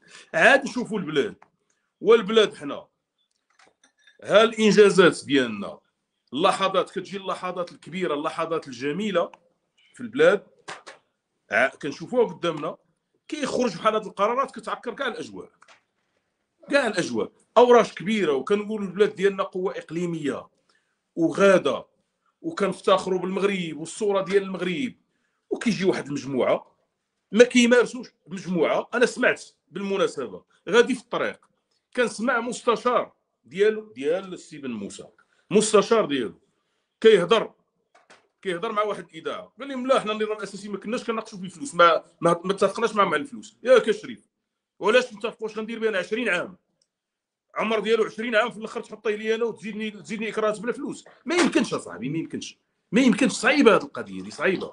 دابا هنا كما قلتي، وسط هذه الامور كلها، الصوره ديالنا حنا وكنقولوا المغرب وسط هذا الشيء ديال يلاه كان البنك الدولي وصندوق النقد الدولي، وكنهضروا على قبل من هذا الشيء كامل النموذج التنموي والقضيه ديال المونديال، البلاد الاوراش الكبيره غدا، وكيجي بحال هذه القرارات بحال هذه كتخلي دابا كل شيء كيقول لك راه عندكم مشكل. دابا غتشوف جميع القنوات الاعلاميه المغرب وشنو كيقولوا من بعد، غيبدا يقول التعليم، رجل التعليم، اش غيقولوا لنا حنا بهذه الطريقه؟ نهضروا موضوعيا بهذا الشكل هذا، او دير خاص شويه غيقول لك دابا راه كاين اللي غيديروا كوادو فيهم بزاف ديال الفهمه، ما فينا لا فهمه لا والو. ها حنا كنهضروا بالحجاج والمنطق. ما ديرش نظام اساسي عوج، ما ديريش عوج. بغيتوا القانون، ها القانون كيفاش كيتحط، تناقشوا مع الناس، والنقابات ما فراساش، والفئات كلها ما فراساش، والمديرين ما فراسهمش، كينزل عليهم وما يمكنش اصاحبي، ما كايناش في بلاصه هذه كاع نهائيا. وفي الاخر اشنو كتلقى؟ المستشارين هما اللي دايرين هذا الشيء كامل. وسيدي المستشار عنده نص كيأطرو، انت دخل المستشار في هذا الشيء هذا؟ وشكون هذا المستشار اللي كيفهم التعليم، عارف القسم، قرا، عارف المشاكل، هضر مع الناس، كي دايره هذه القضيه هذه. دابا هذا هو المنطق اللي صعيب. سي عمر، واحد القضيه قلتو هذا هو زيادة تكنوقراطي، ولكن انتبهوا لواحد القضيه، راه محسوب على حزب، باش نكونوا واضحين، محسوب على حزب. من المفروض ان الحزب يعطيه مستشارين، الحزب اللي المفروض عليه راه عنده ناس دازوا في التعليم، باش نكونوا واضحين، كاينين ناس كيعرفوا، يعطيه ناس ويعيط عليه الحزب، يقول لي اسمح لينا راه كتولي الحزب كامل مهدد دابا. باش نكونوا واضحين، لا زادت الامور غيولي الحزب كله داير ليه المشاكل، وما يمكنش. واحد النقطه اخرى، هاد الاساتذه بشحال كيطالبوا، باش نشوفوا مزيان. دابا استاذ ملي يشوف هو في التعليم العالي، المثال الاول قال لك اسيدي غيدخلوا المتعاقدين اللي عندهم اللي في المرحله ديال الدكتوراه، وقالوا بانه الصالير ديالو 7000 درهم. ويلي 7000 درهم هنا واستاذ تما ما يتزادوا حتى ريال. القضيه الاخرى نزيدك، هادو زعما هادو المنحه ديال الطلبه، المنحه اللي قالوا بانه المنحه ديال الدكتوراه غيتزاد بحال المتعاقد. هذه بدات كتروج، كيقول لك هنا بمعنى هنا هذا ما غنهضروش على وزير التعليم العالي ديالنا. سي عبد الرحيم، سي عبد الرحيم ديك الفئه ديال الجامعه، غير واحد الجمله باش تكمل سي عبد الرحيم، باش تكمل. هذوك الاساتذه اللي هما اساسا في التعليم الثانوي ولا هذا وعندهم الدكتوراه، هذيك راه فئه حتى هي بحالها. بلاتي هنا ملي غنسمع انا، خلي هذا نشوفوا نفوتوا هذا المثال كاع. يوميا كتسمع بانه في وزارات مصالح جداد طلع رئيس مصلحه كيتزادوا في الصالير، هذا طلع رئيس قسم، هذا نائب مدير. ديك المره ناقشنا القضيه ديال نائب مدير، اش كيدير في الاداره، نائب مدير اش كيدير، عنده واحد الصالير قد الخلا. وشويه وهو قطاع دافعوا على القطاع، دافعوا على هذا القطاع. رجل التعليم هذاك اللي كيقري الدراري العاد دخلوا، راه كيديروا واحد الخدمه كبيره، استراتيجيه كبيره بزاف. هذه المدرسه العموميه، هذه المدرسه العموميه، ورا المدرسه العموميه ما عمرها غتحيد، باش نكونوا واضحين. والجامعه العموميه ما عمرها غتحيد. هنا سي عمر، راه كاين مشكل كبير. الا ما كانوش هاد الناس هادو اللي في هذا القطاع واعين بانه مشكل كبير، ويمشيو يديروا بحال هذا القرار ديال تنوض تزيد الاقتطاع، راه صعيبه بزاف. انا كنهضر من ناحيه، دابا نهضر معاك من الناحيه الامنيه، وغادي يقول لك راه شي جهات. شكون اخويا هذا اللي شكون هاد الجهات اللي غتبدا تامر على هاد الناس اللي في القطاع؟ شكون هذا اللي غيحرك هاد الناس هادو كاملين؟ ما يمكنش.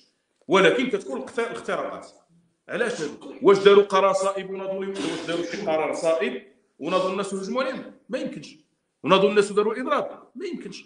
اذا كاين نظام اساسي دار بطريقه خاطئه ما فيها باس يتسحب، وبداو اسيدي اجي نتفاوضوا من الاول ونشوفوا بزاف ديال الحوايج كتقلل الصراعات وتهدي القطاع وتخلي الناس. راه حنا غادينا السي عمر، راه حسبنا هذيك النار بالحساب، واش شينا كتخسر 9 مليار ونص فاصله 5، وفي الاخر الاحتجاج كما قلنا هذا اغلى احتجاج في التاريخ ديال البشريه. هو هذا بوحدو اغلى احتجاج في التاريخ ديال البشريه، بحال شارين ميس شمال شاري ميسيات، بمعنى اغلى احتجاج. ويلي ما يمكنش هذه القضيه. زيد قضيه اخرى، حتى شحال ديال الساعات مشاو ما يمشيو، حتى الدراري هادو راه الدراري راه اطفال كيقراو، راه في 12 هاد المليون وراه كان كيغيب بلاتي واحد القضيه هادو باش يعرفوا التعليم. حتى حنا راه كان هذيك الوقيته كيغيب لا غيب لنا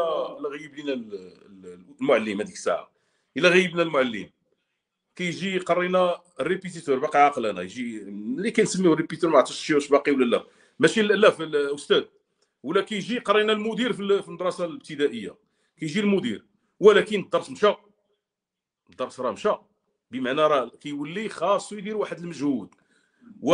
وحاولوا تحلوا المشكل، ماشي انكم تنوضوا تقتطعوا الناس، ماشي تقتطع الناس، راه كلشي كيغوت. ظاهره في العلوم في علم الاجتماع كاينه شي حاجه ما مقاداش في الدراسات من ما جيناها. دابا الدراسات الامنيه راه الخطر كيكبر، في الدراسات الاقتصاديه وديرا كنت 9 مليار اغلى احتجاج في العالم. في التدبير الا بغينا نجيو في التدبير كاين خلل في القانون تعويضات راكم خرقتوا تقطعوا الناس، الاقتطاعات راكم خرقتوا الدستور، حنا عندنا دستور جديد المهم 2011 في الحقيقه ما راه هذه المده كامله فيه مقتضيات اللي جديده، وتجيبوا قانون قديم تحكموا به على الناس وكاينه مقتضيات، او حتى واحد ما عنده الدماغ شويه يقول لك ودي بلاتي اسمح لي راه كاين واحد النص احترموا الحقوق ديال الناس. في القانون نيت المستشار يهز التليفون ويهضر مع رئيس قسم ورئيس مصلحه. شكون اللي عطاه هذه الصفه؟ السي شكون اللي عطاه هذه الصفه هذه؟ باش من صفه كيهضر حتى مستشار هضر مع الوزير، قول الوزير قول لهم عطيه دراسه، ماشي تجي مستشار. انا شفت فيديوهات مستشارين في القسم قري الدراري، اين اخويا نعم درتي اسمح لي نعم درتي او انت واش قري الدراري ساهله؟ دابا اين عام تنوض تصبر وتهضر معاه وتقول ليه سميتو ويلي استاذ عبد الرحيم. بلاتي السي عمر، بلاتي نزيد واحد القضيه. كنا كنقراو كان كيجي عندنا المفتش القسم، واش المفتش كيهضر معايا انا؟ هذا المفتش كيهضر مع الاستاذ وكيهضر مع المدير، هذا المستشار. وهذه صلاحيه واسمح لي وهذه صلاحيه هذه ما انا لحد الان مازال شي واحد يدير لنا شي بحث على الظاهره ديال المستشارين. ما حد باقي ظاهره المستشارين في الوزارات وضحات بزاف. شوف في وزاره التربيه والتعليم وضحات هذه القضيه ديال المستشارين، لا اللي مرتبطين بالتواصل، لا اللي مكلفين بالمال، لا اللي مكلفين كذا. بانت بانه الاداره اخر من يعلم في الوزاره، وبانه السلطه كلها عند المستشارين. ويا ريت كان هاد المستشارين عندهم زعما شي قوه وعندهم شي تيبقاو بداك الشيء ديال البيشماركينغ، التجربه اليونانيه، التجربه البرتغاليه، التجربه وتيبقاو يكثروا في هاد الشوارج، من بعد تيخرجوا. ولا خويا حنا ما عندناش تجربه، حنا ما عندناش بلاتي اسمح لي على خويا، حنا ما عندناش تجربه، ما عندنا حنا هذا الشيء كامل اللي داز في التعليم ما عندنا تجربه ولا ماشي. حنا ما كنهضرش على حنا، هاد رجال التعليم اللي دازوا كاملين ما عندهمش اخويا تجربه. راه عندنا ناس في رجال التعليم راه مشاو، كاين اللي مشى لدول اخرى كيقري. ما عندناش حنا، ما عندناش تراكم، ما كاينش تراكم. نجيب انا التجربه الهنديه او التجربه الهنديه ولا نجيب التجربه اليابانيه واسمح لي وهذه الامور سهله. نعم السي عمر خلينا السي عمر بلاتي غير عبد الرحيم، خلينا غير مع سيدي بالنور ورحمنا وشرق بلا علينا هذه التجربه اليونانيه. اخويا واش دليل التجربه السي عمر خلي ديك المساواه هما عجبهم البرتغاليه. شوف عبد الرحيم، جميع التجارب اللي داروا كلهم عندهم الاساسيات يتخلصوا مزيان.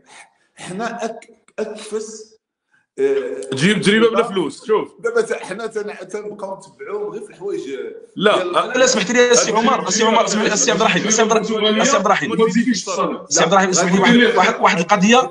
البرتغاليه وتخلي السالير مغربي. هذا الشيء اللي كاين، هذيك ديال كانوا واحد القضيه اللي ما كتفهمش عندنا في المغرب، ما يعني في السياسات العموميه وفي مجموعه ديال القطاعات.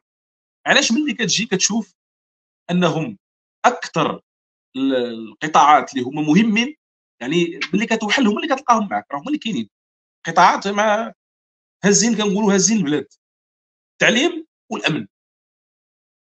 انا دابا الا ما تهليتيش في الوضعيه الاقتصاديه ديال رجل التعليم اللي هو اللي تيدير الامن الثقافي والامن الروحي والامن المعرفي، راه كيدير عمل رجل التعليم، راه كيدير عمل امني، راه عمل امني كيدير، راه امن استراتيجي. هذاك ملي كتجي انت عند رجل التعليم وكتبقى كطحنوا بهذه الطريقه، وكتلقى يعني ادنى الاجور اللي كاينه في الوظيفه العموميه اللي عند رجل التعليم، وماشي غير هكا، يعني كتحاول تلصق فيه حتى واحد الصوره نمطيه معينه، كتنمطو وكانه مقدر عليه انه يكون عنده هذاك الاجر هكاك متدني، وانه ترافق ليه معاه سلوكيات معينه الاستهلاك، وانه كتنمطو. حتى في الدراما وحتى في هذا كتنمطو، يعني كتشد رجل التعليم وكدير له واحد النمط معين، وكتحاول يعني كتهرس حتى واحد الحاجه اللي كانت دائما عند المغاربه مع المعلم ومع الفقيه، اللي هي المحترميه، داك الاحترام ديال رجل التعليم وديال الفقيه اللي كنشوفوا حنا كنعرفوا تاريخ المغرب. راه المعلم كان القبيله كامله كتوقف معاه وتعاونوا وتطيب ليه ودير كل شيء، يعني ديما المجتمع المغربي يعني مهيئ لانه يدعم رجل التعليم، فبالتالي كيجي داير عند رجل التعليم وكتبقى كتطحن فيه بهذه الطريقه. وكنت زعما حاجه مهمه، دابا الوزير بن موسى هو اللي ترأس اللجنه ديال النموذج التنموي الجديد. هذه اللجنه ديال النموذج التنموي الجديد يعني هذا التقرير كله يدور حول واحد الفكره اساسيه، هو انه كنبنيو المغرب من خلال بناء الانسان، يعني بناء الانسان المغربي، كتبني الانسان وماشي الانسان ديال دابا، الانسان ديال المستقبل وديال اللي باقي غيتولد واللي باقي غادي يتولد. وهذه العمليه راه الجانب المحوري فيها هو التعليم والمدرسه. المدرسه مهمه في هذا الصدد، يعني قناه ديال اعاده الانتاج، ولكن ماشي اعاده الانتاج بشكل نمطي، اعاده الانتاج بشكل اللي هو يعني يسقل لنا الشخصيه المغربيه ويحافظ عليها في نفس الوقت ويطورها وتنفتح العالم. ولا هذا تجي انت لرجل التعليم كدير مع هذه الممارسات بهذا الشكل، وانت كتعرف انه المعلم اللي تيخدم، او يعني كنقول المعلم، انا بالنسبه لي المعلم من اللي كيقري في الروض حتى الجامعي، يعني انا بالنسبه لي كلشي معلم. يعني انا بالنسبه لي التعليم، عمليه التعليم معلم، لان كلمه استاذ كلمه فارسيه ما عندهاش اصل، يعني ما تلقاش لها مصدر واشتقاقات. فكنقول كلمه استاذ بالمناسبه هي كلمه فارسيه تعني معلم. فبالتالي ملي نقول هذا المعلم ديال سلاك الدنيا، يعني اللي من الثانوي لتحت، هو اللي كيصنع لك الطالب اللي غيمشي للجامعه، وهو براسو هذاك الاستاذ جاي من الجامعه. هي عمليه ديال الانبوت اوتبوت بين الجامعه وبين المدرسه العموميه. ملي كتجي نتايا كتمشي له اهم حلقه فيهم اللي هو طالب تخرج من الجامعه توظف ولا استاذ ديال التعليم الثانوي او الاعدادي او الابتدائي، وكتضربوا في الوضع ديالو الاقتصادي، وكتزيد تكبلوا بتعقيدات قانونيه يعني ما عندها حتى شي معنى، مجحفه في حقه. وملي كيستعمل الحقوق الديمقراطيه كتنوض جوج عليها، علاش كدير؟ واش عارف السي بن موسى شنو تيدير ولا ما عارف شنو تيدير؟ يعني كاع داكشي البناء الانساني اللي كنهضروا عليه كله مشى يعني هباء منثورا، لا معنى له. يعني كنولي كنتكلموا على المشروع المجتمع على المغرب. شنو هو المغرب؟ بحال ديال اللي قال السي منار كنتكلموا على النهضه ديال الامه المغربيه الان، ملي كنتكلموا للاسف الشديد انه المغرب غادي بسرعتين. السرعه ديال المغرب الاقليمي، المغرب الناهض، المغرب اللي كيصنع في التحالفات، المغرب اللي يعني كيغير توجهات ديال مجموعات اقليميه، المغرب اللي كيحبط مشاريع يعني مؤامرات كاع كبرى، غادي بواحد السرعه قصوى، غادي يعني بسرعه صاروخ. وملي كتجي للقطاعات واللي هي تعتبر يعني كنقولوا هي داك الحضن ولا هي ديك البيئه الداخليه ولا هذا اللي خاصها تخدم مزيان وخاصها تعطاها حقها، وهذا كتلقى وزراء في قطاعاتهم كل واحد يخرب بطريقه لا معنى لها. فهذه مساله خطيره جدا انه ينتبه لها الوزير السي شكيب بن موسى، انه راه تيدير واحد القضيه خطيره جدا. راه كيمشي المازوت على ذاك البرميل ديال المازوت اللي عندنا ديال المغرب اللي حنا غادي مكسرين به اقليميا وعالميا، وغادي كيدير فيه الثقوب، وربما كيلوح فيه اعواد استيقاب. يعني كيقلب لنا وفجر لنا داك السيتيرن ديال المازوت اللي هي اللي عندنا ديال التعليم، كيلوح فيها اعواد استيقاب. بهذه الاحتجاجات، سواء بدخل عليها طيارات واطراف اخرى وداك الاحتجاج يتجر وينزاح الاشياء اخرى، بالمردوديه ديال العمليه التعليميه اللي كتضيع. ما نساوش عقلنا كنذكروا فاش كان داك الخطاب اللي وجه جلاله الملك للقمه الافريقيه الاوروبيه، شنو تكلم فيه على التعليم في افريقيا كامله، وكيقول انه ما يمكنش تواجه المخاطر اللي كاينه دابا في العالم كامل بالارهاب بالتطرف بكذا الا ما دعمتيش التعليم وحقوق التلاميذ في التعليم. راه كل ساعه ديال التعلم كتضيع على تلميذ، راه كتعطيك احتماليه ديال واحد النهار يخرج لك شخص ارهابي، يخرج لك شخص متطرف، يخرج لك شخص يعني سهل انه تقتلعوا وتبتلعوا يعني مشاريع اخرى، يخرج لك شخص ممكن يمشي للجريمه المنظمه، يمشي للجريمه، يمشي لاي حاجه. فبالتالي راه مشروع مجتمعي. كنتكلموا على المغرب الان، المغرب الناهض، راه المغرب عنده مشروع مجتمعي كيراهن على الانسان وكيراهن على المغاربه وعلى المغربي. كتجي انت اهم حلقه وتضربها بهذه الطريقه. لا اعتقد انه السي بن موسى تصرفنا حتى كتكنوقراط، رانا قلت قانون حتى كتكنوقراط. هذا ماشي تفكير ديال تكنوقراط ديال رجل دوله، هذا تفكير ديال واحد يعني ما عندوش يعني بدائل وخيارات كافيه، عنده كاين شح وفقر شديد في التفكير. سي نعوم، انا والله الا عندي واحد جوج ملاحظات وعاود نعطي السي عبد الرحيم. دابا فاش نقرا انا النظام الاساسي، انا رجل قانون، ولكن فاش نبغي نقراه تنبغي نجسدو. تنولي فاش نقرا تنقول واش هذا نظام اساسي بمرسوم ولا شي باب من ابواب القانون الجنائي. لانه شنو تيعطيك الانطباع اللي تيعطيك هذا القانون، ان واضعي القانون تينظروا نظره سلبيه للاستاذ، وبان هذا الاستاذ ما صالحش، وبان هذا الاستاذ خصو يتربى، وبان هذا الاستاذ عبء على ميزانيه الدوله، لانه تتبدا تقرا في ذاك النظام الاساسي كل النقاط السوداء اللي تتجسد في الاستاذ. فاش تقرا خصنا نشوفوا هذا العقوبات، خصنا نشوفوا الفلوس بلاتي، لا الفلوس بلاتي حتى نشوفوا الاستاذ. دابا هذه هي النظريه اللي متحكمه في النظام الاساسي، ما نعطيوش دابا هذا حتى نشوفوا عاد. وهذه مشاكل. المشكل الاخر اللي انا بغيت نهضر فيه دابا، هاد حدود هاد 15 يوم ضيعنا فوق من عشرات المليون ديال الساعات عمل، فوق عشرات المليون. هادو دابا زعما ارقام شبه مؤكده، فوق عشرات المليون ساعات عمل. اذا هضرنا سنوات، الى قسمتي لك ساعات العمل سنوات، دون ان نتحدث على حوالي 4 المليون ديال التلاميذ. لكن دابا المشكله في هذه 15 يوم كانت في المدارس، كانوا الناس يديروا اضراب على العمل. دابا الان كاين نداءات الى مسيرات في الرباط. دابا تتصور بان استاذ فشل في قطاعه وتيولي يصدر الازمه ديالو الى وزير الداخليه. هو فشل في تدبير قطاعه وتيولي يصدر هذه الازمه الى قطاع اخر والى مؤسسات اخرى اللي هي في غنى على انه يكون المشاكل. انا راه هنا فين كاين عندي المشكل. الا ما قادرش تدبر القطاع ديالك حد سوارتك والله يهنيك، ويتشاف الوزير اللي يمكن يدبر القطاع ويحل لنا المشكل. لان حنا ما باغيينش نشوفوا الاحتجاج، ما باغيينش وليدات المغاربه يضيعوا، وما باغيينش الاستاذ كذلك يضيع. ولذلك خصنا الوزير الذي ينتج الحل لا يخلق المشكل. دابا هذا تيقول لك هذا المشكل انا درته، النظام الاساسي انا درته، واللي ما بغاش راه وزاره الداخليه غتكلف به في الشارع. هذا الشيء دابا هذا هو الحل. وهذا راه مشكل بالنسبه لنا. وإلا ما تمش السرعه في اننا نلقاو حلول، راه غادي نكونوا امام امور ماشي هي هذيك. لماذا؟ لانك انت امام مرتفقين راه تيفوتوا 300,000. راه ماشي وكل المرتفقين دابا راه ماشي غير قطاع، كل الفئات. ولذلك انا عجبني انه تم استبعاد الوزير من دابا من النقاشات، لانه بان بانه عنصر توتر. الان ما بقاش يدير الحوار القطاعي، ولا السي السكوري يدبر الحوار وتيرفع داك الشيء رئيس الحكومه. هذا جيد، ولكن هذا الشيء راه خصو يتلقى له حل. وانا تنثق في رئيس الحكومه انه يلقى حل عاجلا باش نفكوا هذا المشكل. وديك الساعه عاد يمكننا نفكروا بهدوء حول الاصلاح، حول خريطه الطريق. وحتى هذه مشكله كبيره اليوم. انا نبغي نقولها بكل صراحه.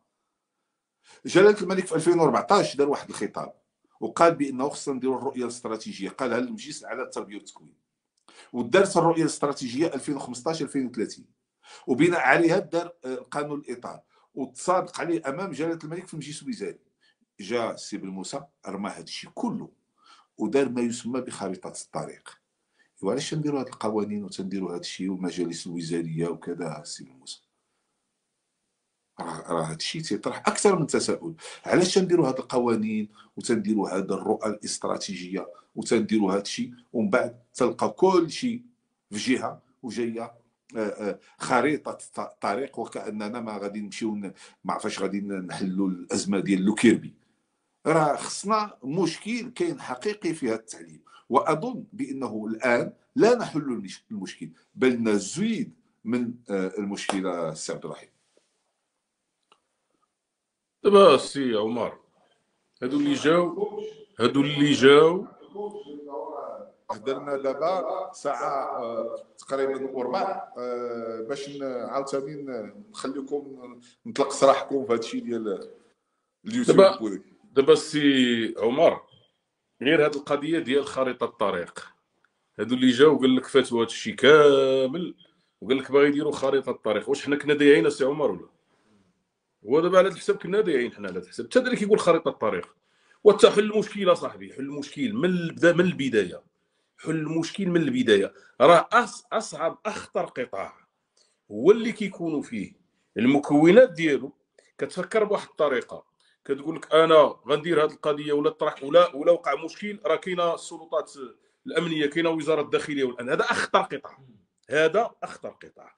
ثم واحد القضيه اخرى، ملي كيجي رئيس الحكومه وكياخذ الملف وكيجلس كيبعد الوزير المعني بالقطاع، سالينا خاص العمليه ديال الطلب ديال الاعفاء ديالو.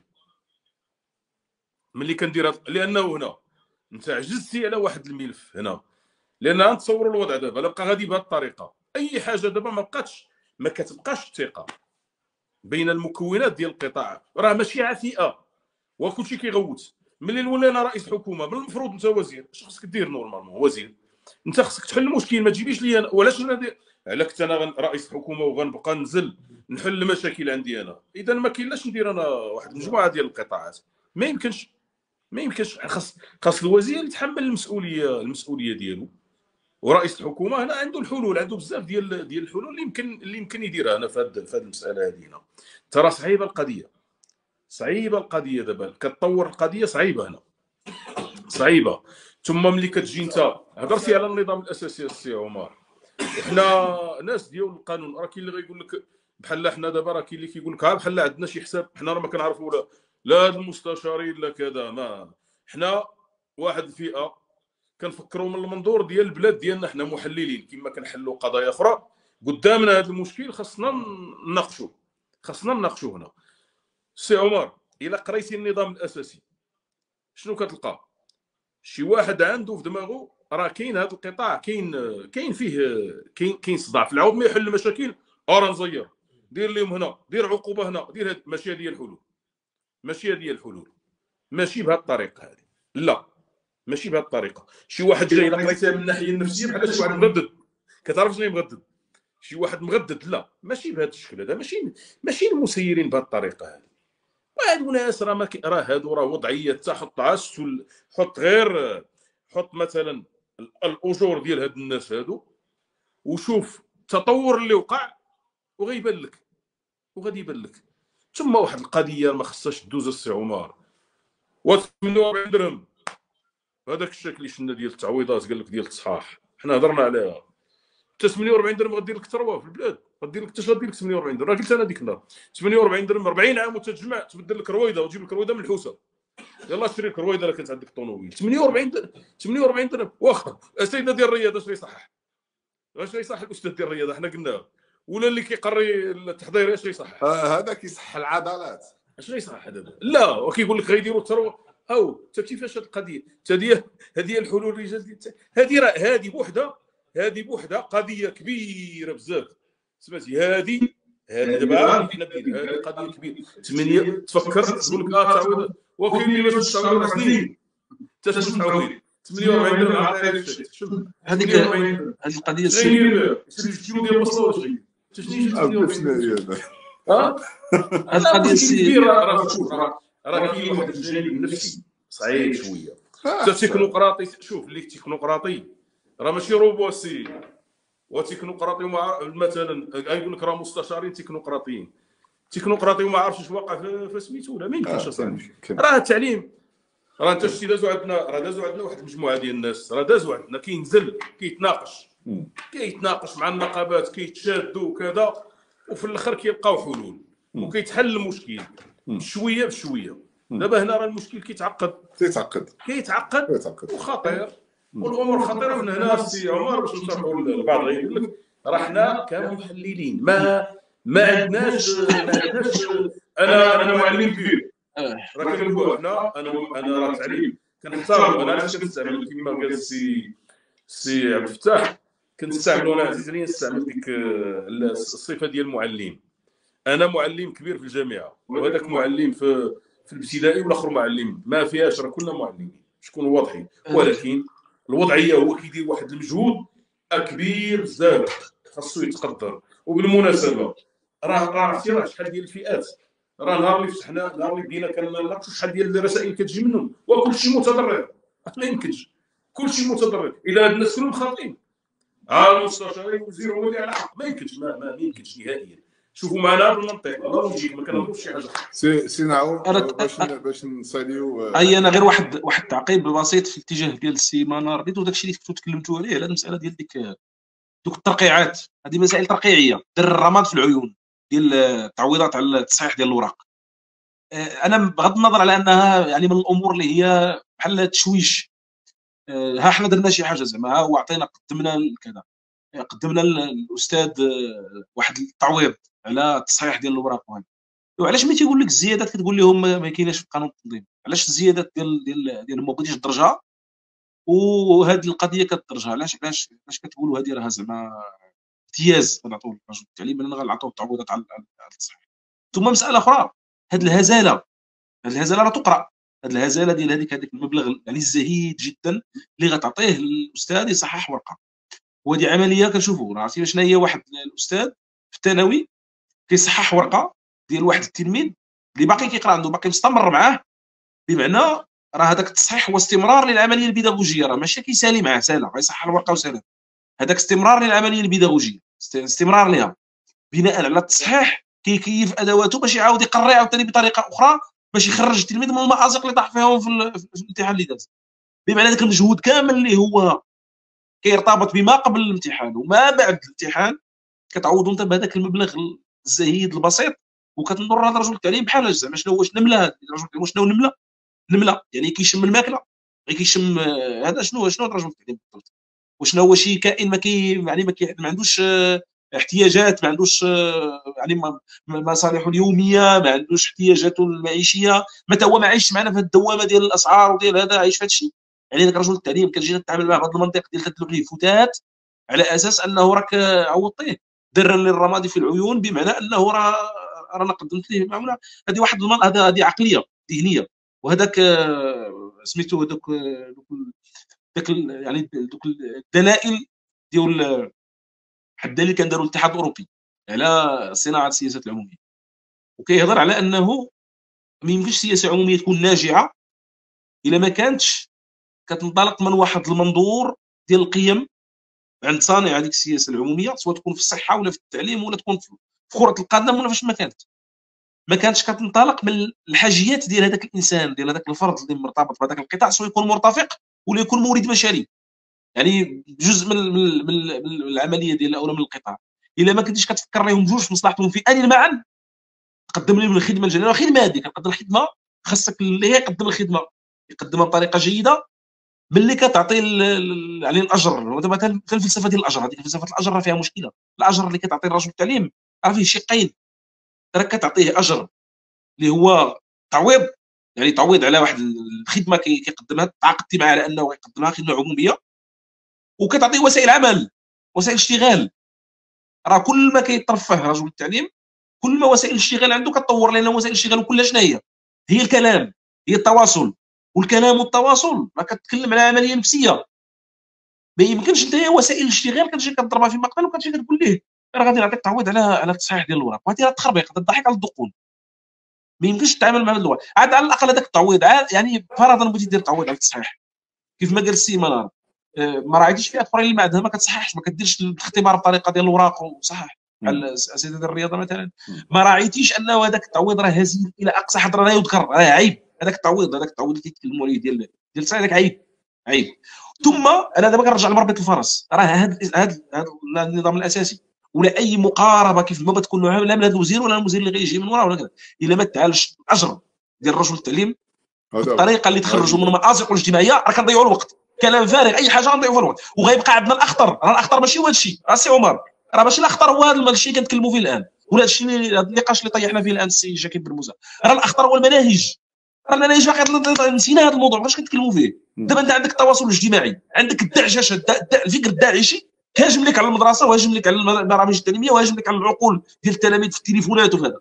عندك منطق يعني مصيبه انك انت ما قادرش مدرستك تواجه هذه القيم دابا يعني المتخلفه وديال التزمت والانغلاق. نخلي هذا الشيء وجالسين كنهضروا على موضوع اللي حله بسيط وسهل. حل واحد اللي عنده رجل التعليم سوليه وضعيته القانونيه بمنطق الوظيفه العموميه وبمنطق علاقته التعاقديه مع الدوله ومع الاداره ديال الدوله. الحاجه الثانيه الوضع ديالو الاقتصادي والاجتماعي، سوليه وضعه، اجر محترم يليق به، خاصو ياكل مزيان ويلبس مزيان ويكون في حاله جيده باش يؤدي مهامه كما يجب. ثم مساله اخرى كنساوها مهمه جدا، هذا الشيء اللي كينساوه هما ملي كيبقاو يجهزوا على رجل التعليم بهذه الطريقه.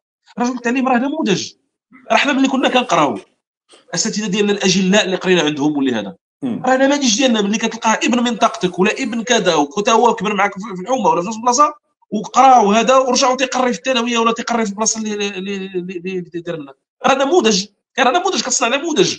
واش هذا النموذج اللي كتصنعوا بهذه الطريقه التلميذ راه شنو المجتمع كتصيب؟ فالسي بن موسى راه اظن عنده الكثير من الامور اللي هو ما مسوقليهاش، فقط يفكر في القطاع.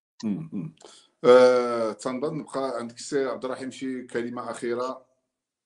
ودي السي عمر الحقيقه والله الا شوف، انا كان مازال كنتسائل الناس في 2023 مازال كيفكروا ينزلوا نظام اساسي بهذيك الطريقه، وحنا في 2007 السي عمر اللي كتذكر ولات واحد الظاهره عندنا في المغرب. شنو هي؟ القوانين كتنتج بطريقه تفاوضيه باش ما يوقعش مشكل. غيجيني واحد يقول لك هذا تكنوقراطي، وبلاتي يا الاخ راه درناه في 2007 ولات القوانين كتنزل كنتفاوضوا عليها وكتخرج وكتحيد بزاف ديال الصراعات. هذه الاولى. ثم غير اللي عنده كيقول لك راه المدرسه غادي يمشي يجيب مثلا، بداو كيقول لك هذه القضيه ديال المدرسه الرائده وكذا. ما فهمتش انا هذه القضيه ديال بزاف ديال الناس. هضرت انا مع مديرين قال لك ما فهمناش هذه القضيه ديال المدرسه الرائده، واخيلا بهذا السميه مدرسه الرياده. كيفاش مدرسه الرياده والاخرين شنو نديروا لهم؟ وهذه راه العقليه، عرفتي شنو هي العقليه القديمه اللي كانت عندنا حنا ديال الصف ديال الكسالى والصف ديال المجاهدين، عقلتي؟ الصف هي الرياده الاخرين والمدرسه راه اما كتكون كل شيء واما. وراه واحد القضيه، راه المدرسه العموميه راه ما يمشيوش. واحد القضيه راه المعلمين الاساتذه راه كيديروا واحد المجهود كبير. وهذا نعاود نقولها، اللي كيفكر راه قطاع استراتيجي ويرجعوا راه كاين مجموعه ديال الخطابات ديال جلاله الملك. هذه هي المرجعيه، يشوفوا شنو تقال على التعليم وشنو هي الرؤيه اللي باغيين. اللي غيجي يقول لك هادو اللي بداو من داك واللي مرجعوا شوفوا المرجعيه ديالنا حنا، شوفوا شحال ديال الخطابات فيهم الاهميه ديال التعليم والتعليم فين خصو يمشي والرؤيه الاستراتيجيه. هادشي اللي غنقول انا. هادو جاو حتى واحد ما عرفش شنو هي المرجعيه اللي خدامين بها. نظام اساسي نزلوا ناض صداع ومازال كنقولها. نظام اساسي 9 ديال المليون، 9 ديال المليار ونص عطاتنا الاحتجاج، اغلى احتجاج في التاريخ ديال البشريه. شكرا تبارك الله على السلامه. السي عبد الرحيم، شكرا شكرا. السي عبد الفتاح. نتمنى نتلاقاو مره ان شاء الله في ان شاء الله. قضايا اخرى وطنيه ودوليه. شكرا للمتابعين اللي بقاو معنا صامدين لساعه ونصف وبكثره. نتلاقاو عاوتاني في لقاء اخر في موضوع التعليم، لانه دابا الان غنبقاو تابعين هذه القضيه ديال التعليم حتى يجعل الله مخرجا. ليلتكم سعيده والى اللقاء. ليله سعيده.